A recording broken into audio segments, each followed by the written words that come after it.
Hello, I'm Neil Whelan and welcome to the Wesleyan podcast.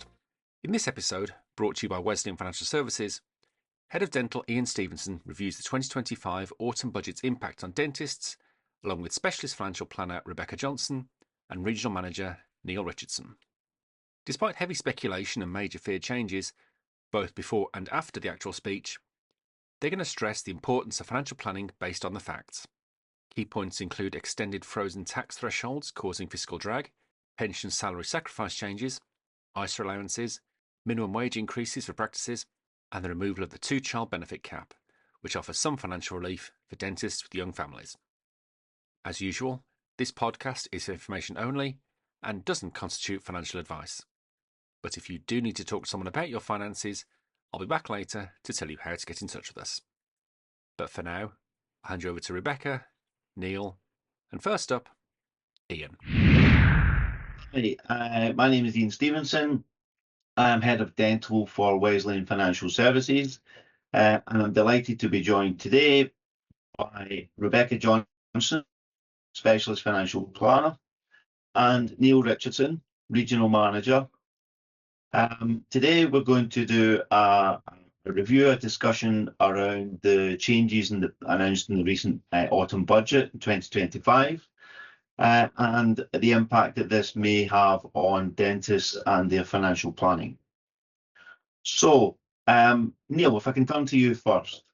There was a lot of speculation leading up to the budget in terms of what may or may not be included, but there was a lot left out that we expected to see.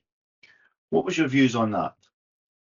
Yeah, so it was a really interesting budget day. Most of the commentary on the day was talking about how the government flew so many different flags before the budget to kind of test which direction the wind was blowing and how popular the decisions would be.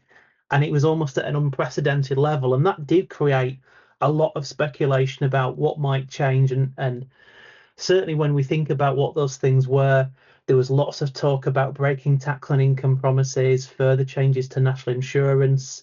There was talk about more reform around pensions and potentially impacts on lump sums and taxation as well. So there was a huge amount of speculation. And one of the most pleasing things about Budget Day was that a lot of stuff that had been feared that people were worrying about in terms of their own take-home pay, their ability to manage month to month in what have been increasingly expensive times, is a lot of that stuff didn't come through. So it was actually quite a quiet budget day in a lot of respects. So, Becky, I'm sure some of your clients were asking you to anticipate what might come up in the budget. What advice did you give and what suggestions did you have for them at the time when they were concerned about changes to pension rules, for example? So my advice is always to do their planning based on what we know, not in anticipation of what might happen in the future, because that can be a really tricky position to be in when you've made a decision without the knowledge to back it up. Certainly, we would only plan based on knowing exactly what is happening, but there was a lot of people that were in fear of losing, for example, tax-free lump sums in advance. And so that was a conversation that we had a lot. And my advice is always, let's wait and see what happens, and then we can react accordingly at the time. Yeah, spot on. I think that's a really important lesson, in particular with this budget. We kind of get it every year, I think, in terms of what may or may not be included. But the same rules apply, just to be careful, not do any specific planning until you actually know what you're dealing with, because I guess you could make mistakes that way too. Okay, let's move on to what was included then. Now, if we start off with the freeze on the income and national insurance, income tax and national insurance thresholds until 2031. We know they were already frozen until 2028, but that's been extended. And it's brought up this phrase again, fiscal drag. So, Becky, could you just explain to us what fiscal drag is and the implications of just holding the income tax and national insurance thresholds the same through till 2031? Yeah, of course. So fiscal drag refers to the situation that we have where the government hasn't adjusted the thresholds, and it leads to more individuals being pulled into higher tax brackets without actually having a real increase in their income. So they're paying more tax, and essentially, as their wages are going up, they find themselves paying more taxes, which reduces their disposable income, and their positions stagnate. And then there's of course the trickier situation where what you're spending, what you've got coming in, isn't going as far. Yeah, that's a perfect description. Anything to add, Neil? No, I would just entirely agree. We've seen the cost of living go up so much over the last 5 years, and fiscal drag reducing people's net disposable income, what they have left after they've paid tax, just makes that even harder when the things you're spending on actually are going up more than inflation. Yeah, I completely agree. So if we move on to one of the other announcements then, and it was around pension salary sacrifice, which is there's going to be a change from 2029. How, if at all, do you think this might affect dentists, Neil? So I think the good news for dentists who've seen this one is that it broadly shouldn't affect them. I'd almost be surprised to see a dentist that is going to be impacted by it. So the good news is that salary sacrifice isn't how your NHS pension contributions are collected for those dentists who are members of the NHS pension scheme. So there will be no implication for those people. It also won't affect anybody who's paying private personal contributions on their private income, whether that be through a limited company, whether that just be them being a sole trader. However that be, it shouldn't be that they're coming through salary sacrifice and shouldn't be impacted by the changes. If you're looking for the kind of practice where there might be an issue, you're almost looking for someone to have set up kind of a mini employers scheme that might be an additional voluntary contribution scheme. Then just maybe, but I think we're talking about a 1 in 100 kind of thing. I think that will help to clarify that for a lot of people, because I know that the term salary sacrifice isn't necessarily something that they would understand whether it was going to apply to them or not. So that's a really good explanation, Neil. Thank you. Becky, one of the other changes was around the changes to the minimum wage. Can you just explain what that is, please, and how it might affect running a dental practice? Yeah, of course.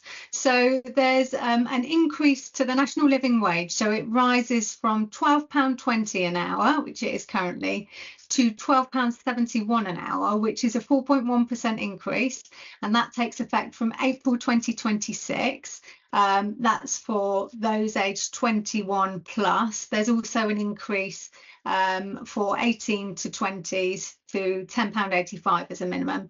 But the upshot is that employers will face higher staff costs, so that will need planning into their business because there's an increase there, and for those employees, they'll see a modest increase in pay, which will offset the tax freezes, but minimally probably. But from an employer's perspective, so from the dental principal perspective, I guess that's another cost to take into account, which means cash flow modelling, meeting with accountants, regular review is still very, very important. Yeah, excellent, Becky. That makes perfect sense. And of course, Neil, there was some good news around the changes to the child benefit rules. Yeah, absolutely. It's really, really easy to fall into the trap of talking about a budget and feeling like the messages are entirely negative. So it's important to cover this one and make sure that you kind of got that light and shade within the message. So I thought it was really good news for any young dentists who've already got a young family or thinking of starting a young family. The removal of the two child cap on child benefit is probably really, really good news. And it's one of the few things in the budget where we can say, actually, yeah, that's going to hopefully have a positive impact on a dentist's normal disposable income level. It just fires a little bit more into the family budget every month. So definitely positive news for younger dentists with families. I guess, Becky, one of the other announcements that that may impact on dentists is the adjustments to the dividend tax rates, savings tax rates, and the property tax rates. What could you tell us about that? So all of those rates are due to increase by 2% to offset the fact that national insurance contributions aren't due on dividend and property and savings income. The most immediate effect of all three will be the dividend tax, which increases from April 2026, followed by savings and property tax from April 2027. Of course, for income being paid into a limited company from property and then taken as a dividend, that will mean that potentially, the tax comes in at an earlier stage. Yeah, really good explanation. Neil, anything you want to add to that? Yeah, I would just say that anyone who's got effectively a wealth strategy of working through a limited company needs to be having a really close look at whether the extra 2% on dividends maybe changes that strategy in terms of what's the best way to generate wealth from their dental business. So it's potentially a question to start at with their specialist dental accountant, but to do so in conjunction with a specialist financial advisor. Excellent, thank you both. Can we move on now to the announcement around electric car mileage? This was obviously a new thing that was brought in this year. Becky, do you want to tell us what the change was and how you think it might impact dentists? So the change was for EV drivers. So they're going to see higher costs from April 2028. So it's a new per mile tax on battery, electric and plug-in hybrid cars. So the estimated cost is 3 pence per mile at £240 a year. So I think, there's important things to think about there in terms of budgeting and managing rising costs and thinking about the impact ahead of time. Important to include as part of an overall financial plan. But, interestingly as well, there is due to be an increase in fuel duty as well for those who don't drive electric cars. So that's coming. The fuel duty is due to be unfrozen after 16 years of being frozen in September 2026. So that's going to see increase in costs for people without electric cars as well. And again, Neil, it's another challenge to the cost of living, isn't it? It's another thing that people have to pay that they weren't paying before. So again, another reason just to be cautious around financial planning, because these things can just appear that you didn't expect. Absolutely, Ian. And I was thinking myself last week, I've only just changed to an EV and I do about 14,000 miles. And I looked at it and thought, well, that's about £420 of cost for me, something like that. And at the moment, that probably makes me think that the way that you run your charging tariff and the overnight rates for charging your EV probably mean it doesn't hurt that much compared to if I was running around in a diesel still. But I think that's subjective to where the electricity price might be at the time that comes in. And prices have fallen, then it probably isn't that hard a thing to bear. But if electricity prices are higher by then, it could be a really, really kind of stringent feeling thing. And there's still all the questions about how they actually implement it as well. But absolutely, it creates just another financial pressure for the average kind of family dentist with all kinds of other bills to consider. Yeah, I mean that's fair comment. I mean I guess that covers the outgoings. How about savings? Obviously there's been an announcement, quite a significant change in the ISA allowance, Becky. So can you just explain to people what the change is, first of all, and secondly, how it might impact their financial planning? Yeah, of course. So currently we have an allowance of £20,000 that we can put into an ISA in a tax year. An ISA being a savings account where capital gains tax and income tax isn't due. From future planning perspective, when we look at future years, the cash component of that is limited to £12,000. So at the moment you can do £20,000 investment, cash, or a mixture of both. So looking ahead, you'll only be able to do 12,000 in cash, although you'll still have an overall allowance of 20,000, and that remaining 8,000 can be via stocks and shares investment. So the allowance is still there. The only caveat to that is if you are over the age of 65, where you will still have the full 20,000 that you can do in cash. I guess there's a couple of points there, which is that we are always in favour of appropriately investing your money for future growth. It's a great thing to do. So, you know, it's very positive in that respect. But of course, it's really important to take advice and make sure that you do that in the right way. So it's a pretty positive measure that should drive people towards increased returns in the future. But that's a significant change. Yeah, it's a great explanation, Becky. Yeah, makes perfect sense. Neil, if I can turn to you, I'm thinking more, if I was a dentist who was looking to purchase a practice within the next few years, what, as a result of this budget and I guess the appropriate financial planning, what priorities should I be thinking about? I think you would always think about your business, and if I do a similar to a financial plan we'd create for a client, you should always have a short-term plan, a medium-term plan, and a long-term plan. And you need to think really, really carefully about what sits within those three areas in terms of your immediate strategy for running your business. That's maybe the next year, the medium term, maybe the next 3, and then the longer term, 5 years and above. And obviously you need to think about what your priorities are at the business within those periods, as well as what your opportunities are as well. For me, when I think about the priorities, I think the number one that jumps in my head is making sure that all the paperwork's right.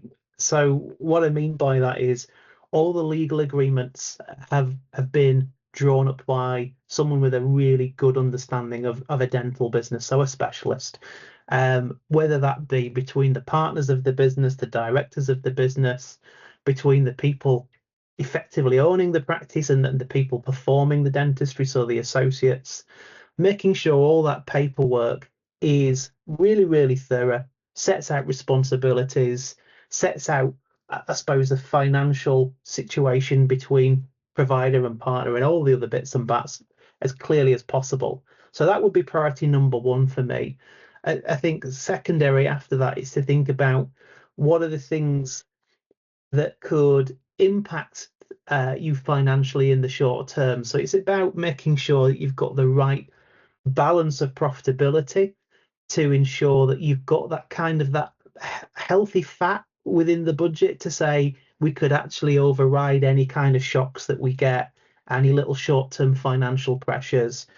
So again, I would say that's about having the right relationship with a good dental accountant who can look at your practice and the model of your practice and how you expect it to be, how many people you're employing, how much, what kind of dentistry you're going to be doing and what the overheads of that are, and compare to other dental businesses of a similar style and size and saying, where actually are your expenses relative to those other businesses and where could we maybe create some efficiencies and some extra profit? So they'd definitely be my initial priorities to start with, before you start to look and move on to kind of the more medium term stuff. Yeah, okay, that sounds like a good strategy, Neil. I think it lends itself well to just sound financial planning, regular reviews, all the things that you've mentioned there, whether it's a business or personal. So I think that makes perfect sense. And things are going to change. The budgets are there to adjust rules, regulations, legislation, and we have to be ready for these changes. So yeah, thank you for that. And on a similar note, Becky, I guess if you take account of if we're just reflecting on what the changes were, if we look at the income tax and national insurance thresholds being frozen, if we look at the changes to savings and property and dividends tax, if we look at the electric car mileage, if we look at the changes to pensions, and don't forget the changes to pensions in terms of inheritance tax that was brought in the last budget that's actually not yet started. What would you say to someone who's looking to retire in the next maybe 10 years or so? So I would say now's the time to start planning. Now's the time to see someone and work out A, whether that's possible, and B, what that's going to look like. And that gives you enough time to set up a plan and a structure to do that in a way that is tax efficient, maximizes your returns, and puts you in the best possible situation, and in a position where you know at that 10-year point that this can absolutely happen, rather than leaving it till a couple of years beforehand and just hoping that things work out. It's so important to start ahead of time and have that lead in. Yeah, and of course, just regularly review. Anything to add to that, Neil? Yeah, I would just add in and say there's a really big important part of planning for retirement that is about trying to understand who you're going to be and what you're going to be doing, as well as who you're going to be doing it with. And once you've figured those things out, I think it's a case of doing a little bit of almost like a mini credit score and saying, well, what are we going to have in terms of income and or capital at the point we retire? And how do we think we're going to use that? Or which bits of that do we think we're going to use maybe in the first 10 years where we're potentially busier? It's not uncommon to see a dentist spend more money once they retire than they were working because they've suddenly got the time to do so. So whether that be travel, whether that be leisure hobbies that they're suddenly involved with, that's not uncommon at all. So it's trying to understand how you're going to use your assets in that first 10 years of retirement and what that means for the later periods of retirement as you potentially become able to do less and less. So for me, it would be getting that picture really, really clear, potentially doing something like a cash flow model then to try and model out what position you might be in when you get to 85, 86, something like that. And that's the point at which you tie that in with thinking about, well, once we've used these assets, who's going to have them next and how much do we would like them to have? How much would we like the Chancellor to take as well at that point? So that's how I would look at it. Yeah, it's really helpful. Again, what's running all the way through this is just sound financial planning, reviewing regularly, not working off speculation, but actually dealing with the facts and then applying it to your own personal situation is all sound and prudent advice. So thank you both for that. I think that's pretty much it. I think the budget, a lot of the things, as we said at the start, that were anticipated didn't happen. It doesn't mean they won't in the future. Some of the things that did happen don't necessarily impact us straight away. But what it does do is allow us the opportunity to take a step back and just review where we are, where we're going, and have the decisions that we've taken in the past, do they still apply? Are they still the right things to do going forward? And I think, if anything, if that's what it's generated, then that's always a good thing. Thank you so much for joining us. I think I hope that's been really useful to everyone. So yeah, thank you both for your time. Thank you. Thank you. And that's our show for this week. Thank you to Ian, Rebecca and Neil. If you are looking for expert financial advice, go to wesleyan.co.uk, where you can book an appointment with one of our specialist financial advisors. Charges may apply, but we won't charge you until you've agreed the services you require and the associated costs. Find out more at wesleyan.co.uk/charges. To learn about Wesleyan more generally, you can find us on the website formerly known as Twitter, as well as on Facebook, Instagram and LinkedIn. And if you found this podcast useful, you can like and subscribe to us on all the usual platforms, as well as over on YouTube, where there's a whole library of videos covering a wide range of financial planning topics. But that's it for now. So until next time, thanks for listening.